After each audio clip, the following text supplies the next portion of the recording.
A Columbus woman calling for change to the city's infrastructure after an object thrown from an overpass near downtown hit her vehicle.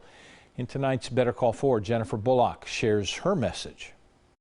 That woman tells Better Call 4 that the incident took her family's sense of safety during their daily drives. She wants the Department of Transportation to be aware of the possible hazards on our area highways and to make changes to protect other drivers.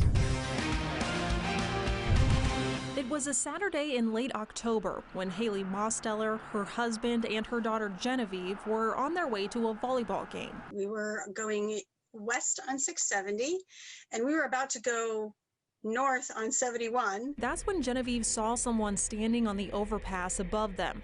Moments later, the family heard a loud noise. A large object hit the side of their van. It sounded like it bounced down the side of the car as we were moving. No one was injured as the family's van took the brunt of the blow. Overall, Haley says her family is fortunate, but felt the impact beyond that moment. It takes away your sense of safety. It takes away your sense of security. Now, Haley says she's concerned the same thing could happen to other drivers with a worse outcome. So she's calling on the Ohio Department of Transportation to act. I really would like to see ODOT or whoever is in charge of it put overarching fences over all of the overpasses in the area.